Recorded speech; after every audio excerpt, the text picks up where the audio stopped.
Hi, it's me, Tim Dodd, the Everyday Astronaut. We're at a really exciting time where the number of crewed vehicles going to the International Space Station will go from just 1 to 3. The Soyuz's 8-year monopoly for getting humans up to the International Space Station is finally coming to an end. So today, we're going to take a deep dive on the 2 new spaceships that are going to be responsible for taking humans to and from the International Space Station from the United States. So we're going to compare the Boeing Starliner riding an Atlas V rocket to SpaceX's Crew Dragon on their Falcon 9 rocket. And to see how far we've progressed in the world of human spaceflight, we're also going to compare all these systems alongside Russia's Soyuz capsule and the United States' retired Space Shuttle in a side-by-side comparison. We'll take a look at the designs, the rockets they ride, the dimensions, the costs, the safety considerations, and any other unique feature that each vehicle offers. Considering I've been up close and personal with SpaceX's Crew Dragon capsule and Boeing Starliner, I think I've got some pretty good insight on these vehicles. Let's get started. 3, 2, 1, liftoff. That's one small step for man. Contact with a test 1. The International Space Station is still one of the greatest feats of human engineering. I mean, after all, it's a football field-sized floating laboratory traveling 10 times faster than a bullet, circling the Earth every 90 minutes. It's taken 33 launches to put all of its pieces into orbit and has been home to over 230 people from almost 20 countries. The ISS typically has 6 astronauts on board. Crew are sent up in groups of 3 and usually reside at the station for 6 months. There is typically a 3-month overlap for existing crew and newly arriving crew. But since the Space Shuttle program ended in 2011, there's only been a single ride to the ISS. That's Russia's Soyuz vehicle. But we're coming up on a really exciting time as the United States prepares to send US astronauts to the International Space Station from US soil on 2 brand new spaceships. And what I think is most exciting is NASA has hired private companies to do the development and the operations in a new program called the Commercial Crew Program. The 2 companies that won the contracts are SpaceX and Boeing. I'm not really going to get into how the Commercial Crew Program got started or has progressed in today's video. I mostly want to talk about the hardware, starting off with Boeing and their Starliner. Boeing started designing the Starliner, originally known as the CST-100, in 2010 after winning a contract from NASA for the CC-DEV program. The Starliner is a traditional truncated cone capsule design, much like previous spacecraft from the United States. It can carry up to 7 astronauts at a time, although NASA won't use more than 4 seats at a time. The Starliner will be the first orbital capsule to land on solid ground in the United States. Now, this is similar to how the Soyuz capsule lands, and also how Blue Origin's suborbital New Shepard capsule lands. There are 5 landing sites proposed in the western United States, but the 2 prime sites will be the U.S.'s Army White Sands Missile Range in New Mexico, and the Army's Dugway Proving Grounds in Utah. Starliner will land using parachutes and a set of large airbags. A pair of drogue chutes are deployed at about 9 kilometers in altitude, followed by a trio of main chutes at 3.6 kilometers, and at 1.5 kilometers in altitude, the heat shield is ditched and the 6 airbags are inflated. These airbags serve a dual purpose. In nominal cases, the airbags will soften the landing when landing on land, and in off-nominal cases, like an abort or an emergency re-entry, the airbags offer buoyancy and balance for water landings. Touching down on land will allow the Starliner an easy path to refurbishment and reusability. Boeing is hoping to be able to turn one around in just 6 months and reuse them up to 10 times. That's definitely a good thing. Since the crew will land on solid ground, recovery of crew is quite different than a splashdown. On the edge of the landing zone, there will be a mobile data tracking vehicle, or MDTV, as well as a mobile landing control center, or MLCC, and a host of other recovery vehicles waiting to pounce. Once touchdown is confirmed, a small army of vehicles will race their way across the desert. Now, I picture this pretty much being like a real-life Mad Max scenario, so Boeing, please send us videos of this. Upon arrival, a crew will check and stabilize the hydrazine fuels and then ground the vehicle for static electricity. After that, an HVAC truck will roll up and start to cool the spacecraft, including the crew and the fuels. Next up, a mobile landing platform will pull up with stairs and begin to evacuate the crew. Boeing has to pull crew out within 1 hour and cargo out within 2. The person who actually extracts the crew is a member of Boeing's fire and rescue team, which I think is pretty cool. The crew is taken out and then sent over to a truck for medical checkups and then whisked away on a NASA helicopter. Eventually, the capsule itself will be loaded up with a small crane truck and taken back to begin refurbishment. The cockpit of Starliner takes a fairly conservative and familiar approach. Although it's a lot less cluttery than the Space Shuttle's cockpit, it still features familiar and traditional controls, buttons, and non-touch screens. The Starliner will dock to the ISS and not berth. Docking is where the vehicle actually does all the final maneuvering until it connects itself up with the docking port. Dragon 1 and Cygnus cargo vehicles both currently berth to the station, meaning they park and then are grappled to the station via the Canadarm, or Canadarm. Astronauts get in and out of the side hatch when on Earth, but when docked, they'll crawl through the top part that connects to the International Space Station via the International Docking Adapter on the ISS. Initially, getting into and out of the Starliner is admittedly a bit cumbersome. Astronauts need to shimmy into their seats lying on their backs. The spacecraft is two main sections, the crew module and the service module. The crew module is, well, exactly what you'd think. It's where the crew goes. It's also the part that survives re-entry. The service module houses propellant tanks for orbital maneuvering, the orbital maneuvering thrusters, the launch abort motors, which are on the bottom in a pusher configuration, solar panels on the bottom, and radiators on the sides, as well as a host of other things. The abort motors are 4 Aerojet Rocketdyne RS-88 Bantams modified to run on hypergolic fuels to function as a launch abort motor. The first uncrewed test flight, OFT-1, will fly with the qualification test motors, but they'll be inactive since there will be no crew on board. In the event of an issue with the booster or a rapid unscheduled disassembly, these abort motors would be used up until a few minutes into flight, after which time the vehicle would just use the maneuvering thrusters. The Starliner offers a full envelope abort window, meaning the astronauts can abort at any time and remain safe. Boeing designed the Starliner to be able to ride on a variety of rockets, including the Atlas V, the Delta IV, and the Falcon 9. They wound up selecting United Launch Alliance's Atlas V for now, and eventually ULA's upcoming Vulcan rocket will likely fly Starliner. The exact Atlas V they selected is an N22. Now here's a quick reminder of those numbers. The first part of the name represents the fairing size, the options being 4 meters, 5 meters, or N for none. The middle number is the amount of strap-on rocket boosters and can range from 0 to 5. The last number is the number of RL-10 engines on the Centaur upper stage. The Centaur can have 1 or 2 RL-10s. So putting this all together, the Atlas V that will launch the Starliner will have no fairing since it has a Starliner on top. It'll have 2 solid rocket boosters and dual RL-10 engines on the upper stage. Hence, the N22. When the Starliner launches, it'll be the first time ULA's actually used a dual RL-10 Centaur upper stage on the Atlas V. However, the dual-engine Centaur has been flying since 1962 and flew on the Atlas III as recently as 2005. So it's definitely not anything new. So why are Boeing and ULA using a dual-engine Centaur when the Starliner is relatively light? The RL-10 engine is crazy efficient, but one thing it's not is powerful. In order to allow for enough time for a standard single engine to push the upper stage and its payload into orbital velocities without re-entering the atmosphere, the first stage of the Atlas V usually lofts itself into an extra high altitude, allowing for more time for the upper stage to do its circularization burn. This works great for standard payloads, but in the case of an abort, this trajectory is actually way too steep, generating crazy high, unsurvivable G-forces when it hits the atmosphere. So in order to maintain a nice, safe, shallow profile for the fragile and precious humans on board, the upper stage needed more oomph. And the solution to that was the dual-engine Centaur. If you need more info on this unique engineering solution, Scott Manley has an awesome video on it. Boeing and ULA will also be running a secondary flight computer that'll be running in parallel to the primary flight computer on the Centaur upper stage. It'll catch any errors in the flight plan faster than a human reaction time, shutting down the engines and triggering an abort. Another design consideration is due to the blunt nose of the Starliner. You'll see these little lattice structures around the outside.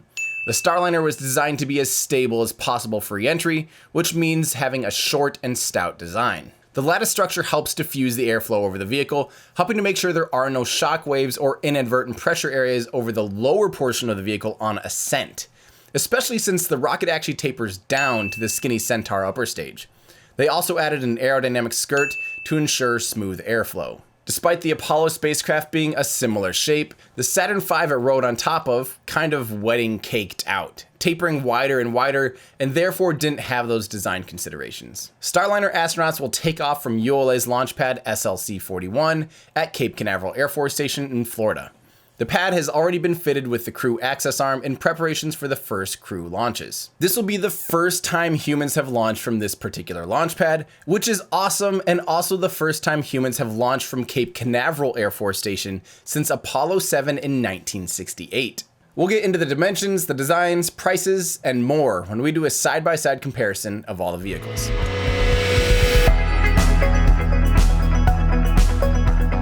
Now on to the other new spaceship, SpaceX's Crew Dragon, or Dragon 2. Dragon 2 is the follow-up to SpaceX's very successful Dragon capsule that has flown cargo to and from the ISS since 2012. The Dragon capsule was originally called Dragon Rider when it was initially proposed to NASA for the CC Dev program. SpaceX was not selected for the first round, perhaps because the Dragon capsule had noses all around it, but SpaceX was selected during the second round of contracts. The original Dragon Rider capsule was essentially just a crew-rated version of their Dragon capsule, which at the time was getting ready for its first test flights to orbit and was already on contract to resupply the ISS, which it would later do in 2012. In 2014, SpaceX revealed the updated version of the Dragon capsule, which would carry astronauts at their headquarters in Hawthorne. The Dragon 2 was a massive redesign of the original Dragon capsule, including seating for up to 7 astronauts, although again, NASA won't be using more than 4 at a time for the commercial crew program. Dragon 2 was originally planning to also touch down back on land using the abort motors,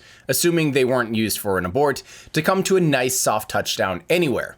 However, due to a few reasons, SpaceX ditched propulsive landings and will do a parachute recovery and splashdown in the ocean, much like the current Dragon capsule. If you need to know more about why SpaceX canceled propulsively landing their Dragon capsule, I've already got you covered. The Crew Dragon's primary landing zone is the Atlantic Ocean, which is different from the current Dragon capsule, which has been splashing down in the Pacific Ocean since its first launch and recovery in 2010. SpaceX also filed to have the Gulf of Mexico be a contingency landing site too, which I believe would be a first. SpaceX has a pair of ships named Go Searcher and Go Navigator that'll be in charge of crew recoveries. Go Searcher features a hoist capable of lifting the Dragon capsule onto the deck and then offloading the crew. There's communication relays and a helicopter landing pad to get the crew home after splashdown. Go Searcher has been part of SpaceX's fleet for a while, aiding in the recovery efforts of Falcon 9 drone ship landings as well as Dragon 1 recoveries. Despite the ocean landing, SpaceX does have refurbishment and reuse plans for Dragon 2, although not quite like you might be thinking. Refurbished Dragon 2s won't carry humans again, but they'll eventually be used to carry cargo for CRS-2 missions. SpaceX already has experience refurbishing splashdown Dragon capsules, and has reflown 5 Dragon capsules to date. Although, according to Elon Musk in 2017, he mentions it's almost as expensive to refurbish the splashdown Dragons as it is to build new ones. But I'm sure since then they've implemented streamlined processes, which have helped make the efforts worthwhile. The design of the Crew Dragon capsule is extremely minimalistic. It's easy to see that the design was influenced by Elon, who likes things simple. The interior looks like the Tesla Model 3 of spaceships compared to Knight Rider's car kit. Some unique features of the interior are touchscreens and movable chairs. When Dragon 2 was first revealed, Elon sat in a seat and pulled the screen down to him. That's now reversed as the screens are stationary and the seats move up to them. Again, just like the Starliner, the Dragon 2 is designed to be fully autonomous, with manual overrides really only there as contingencies. But the Dragon 2 does something that the old Dragon 1 couldn't do, and that's dock. Getting into the Dragon capsule is done via the side hatch. Once you poke your head in, it's very spacious and minimalistic. It's easy to plop into the seat and get comfy. I actually really think this layout makes sense. Like the Starliner, the Dragon 2 is actually 2 sections as well. There's the crew module and the trunk. The crew module is again the part that holds the humans, but it also has the Super Draco abort motors integrated onto it. Since this portion of the spacecraft is recovered, the Super Draco motors are also recovered. Yay!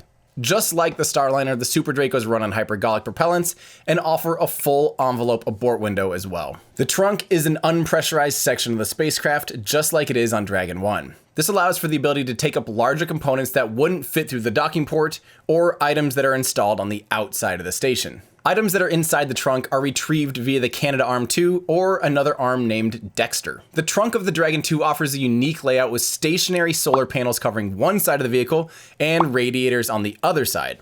The old Dragon 1 had extending solar panels. This makes sense because you want the solar panels to be facing the sun, and you want the radiators away from the sun. So, pretty cool design. The trunk also has some fins to help stabilize the vehicle in the event of an abort.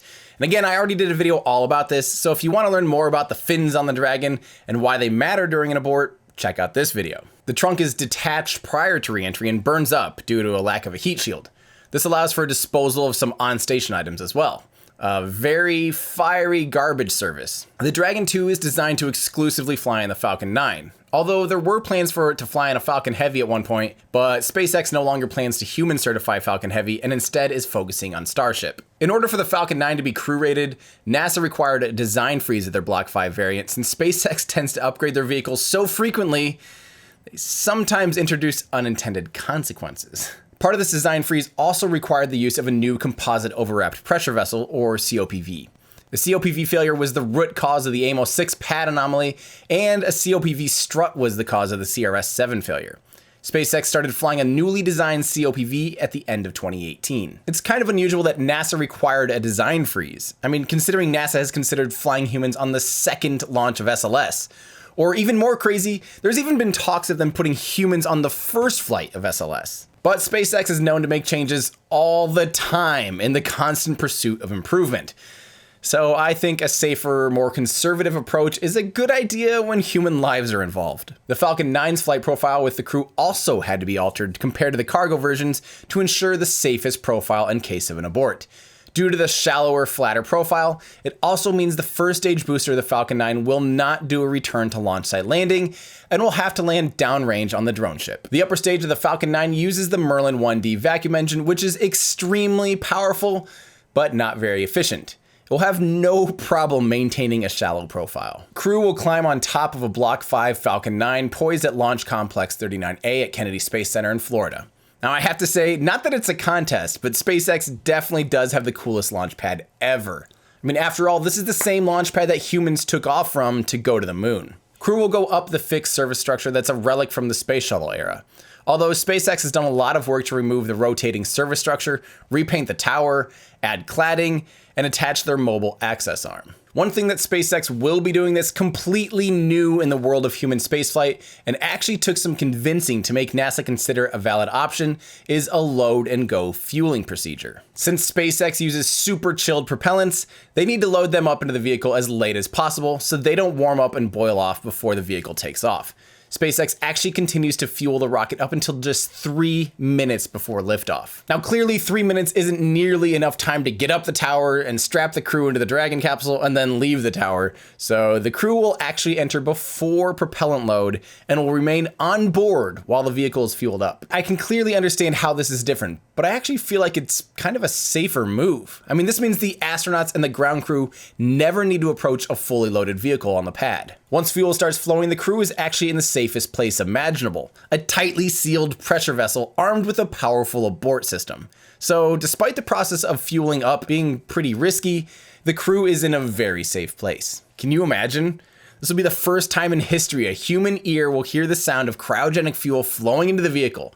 They'll hear all those creaks and strains of the vehicle as it comes to life. That's going to be crazy. Another fun fact is the crew will arrive to the launch site in Tesla Model X's. Of course. Man, SpaceX will be putting on a new show, that's for sure. Now lastly, before we get to the direct comparisons, did you know both launch pads have an amusement park ride? Well, not quite, but each pad does have an emergency zip line capable of evacuating astronauts and ground crew in a hurry in the unlikely event of, say, a leak or a fire. While I'm sure there's limited use cases when this would even be remotely useful, it does look like it'd be pretty fun. Well, assuming you're not being chased by a fireball. Okay, wow. Enough of the rundown. It's time to compare these vehicles side by side and see how these new vehicles compare to the Soyuz and the Space Shuttle. So first off, let's just line these vehicles up side by side and compare their sizes. Yeah, the Space Shuttle orbiter clearly dwarfs these vehicles in size. That thing is huge. And because of its immense size, we're gonna focus in on just the crew module portion of the shuttle so we can see these other vehicles. But don't forget about the rest of it. We'll still be talking about the system as a whole, since the aft end is its service module and the cargo bay is similar in nature to the trunk of the Dragon capsule. Just way, way bigger. But notice how much bigger the Starliner and Dragon are compared to the Soyuz. So let's run through their dimensions, starting with their height. The Starliner stands 5 meters tall with a service module attached. The Crew Dragon is 8.1 meters tall with the trunk, and the Soyuz is 7.5 meters tall with the orbital module and service module attached. The Space Shuttle will show its length as height because that's the way it stood when it was on the pad.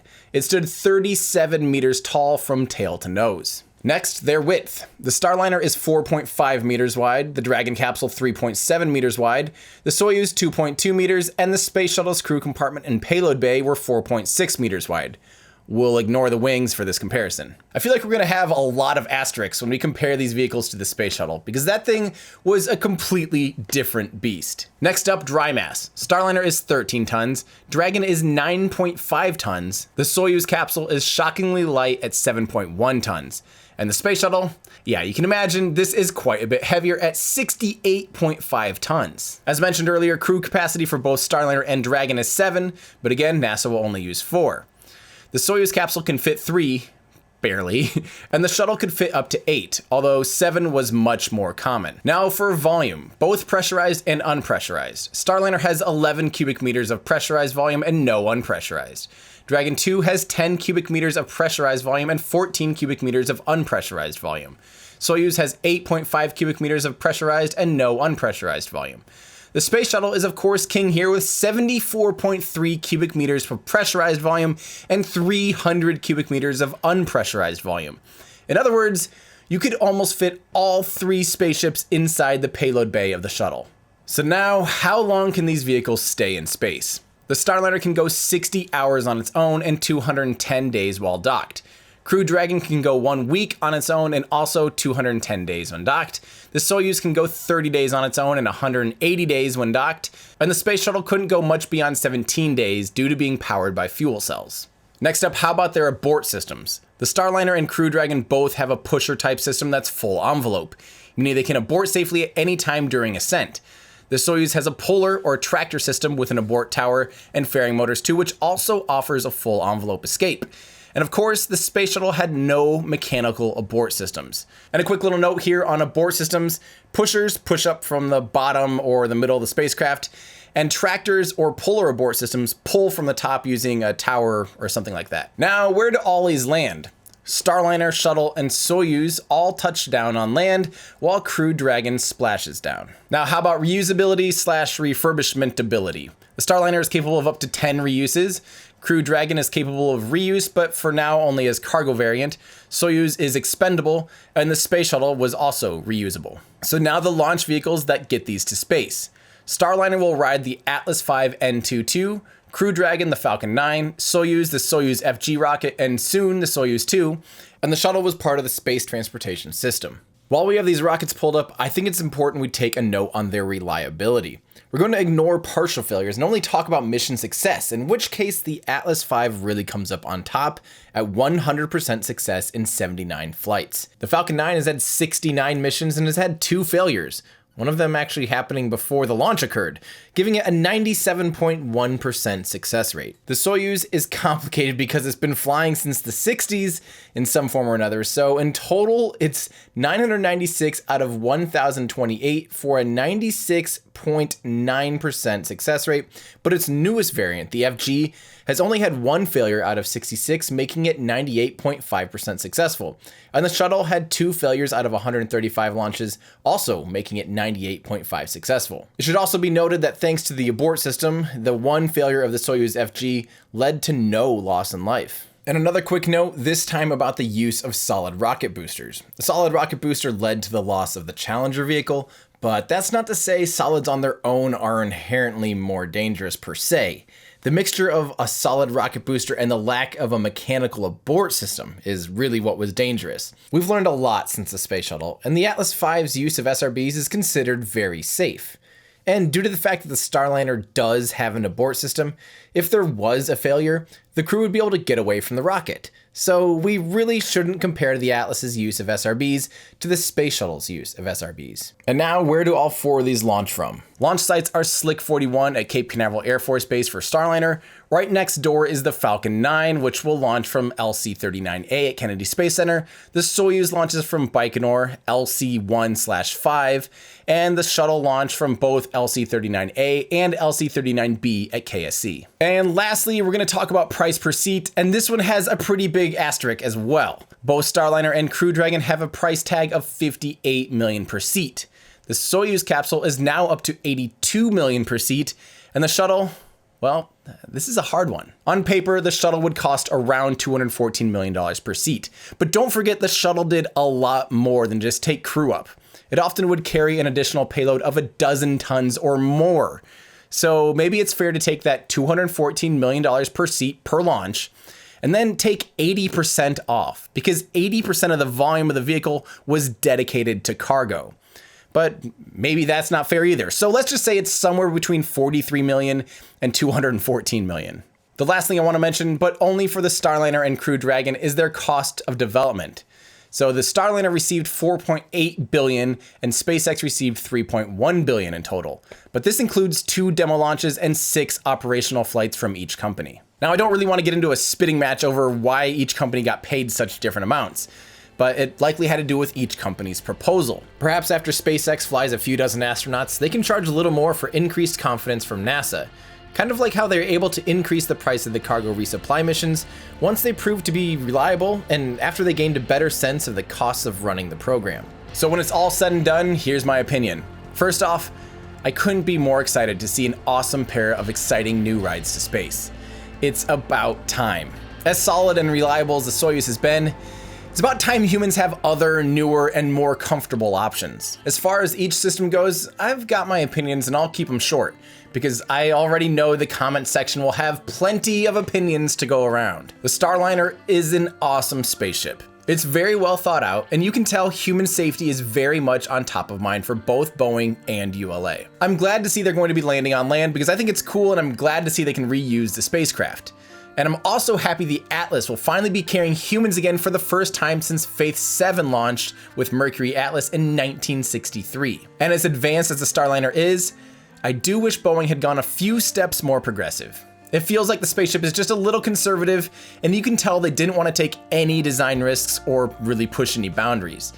And unfortunately, when I got to sit in it, it just feels a little stale and cold. However, aesthetics and ergonomics are a very, very minor part of the equation when you're putting humans in space. So now we come to SpaceX's Crew Dragon capsule. There's really no arguing that SpaceX made the better looking and downright sexy spaceship.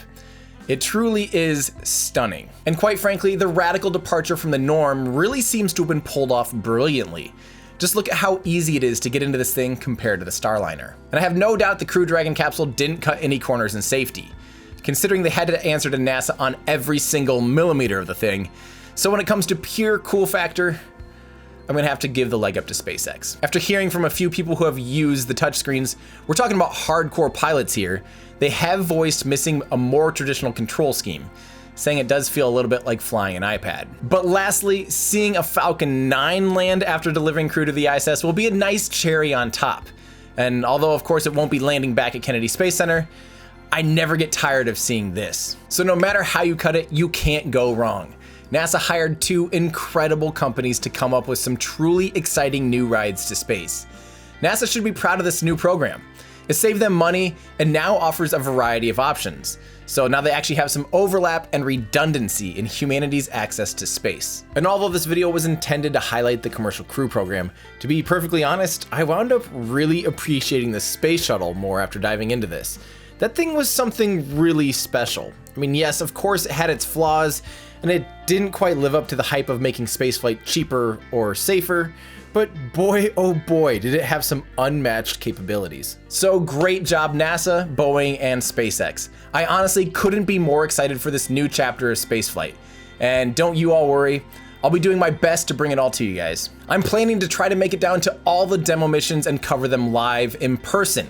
If you want to help contribute and ensure I can bring you the best coverage possible, considering becoming a Patreon supporter by visiting patreon.com/everydayastronaut, where you'll also gain access to behind the scenes content and exclusive live streams. If you want another fun way to support what I do, head on over to my web store at everydayastronaut.com/shop, where you'll find shirts like this and Gridfin Nautic coasters and prints of rocket launches and lots of other fun stuff. You can even find all the music in my videos, which is always original. And not only that, be sure and check out my new EP called 27 Merlins, which I wrote the music to the Falcon Heavy launch. That's right, when you watch that video, you are watching the straight video off of SpaceX's live stream. It has not been cut in any way. The music was written to all of the events of the flight. So it's a fun new way to experience launch. Definitely check it out right here on YouTube. Thanks everybody, that's gonna do it for me. I'm Tim Dodd, the Everyday Astronaut, bringing space down to Earth for everyday people.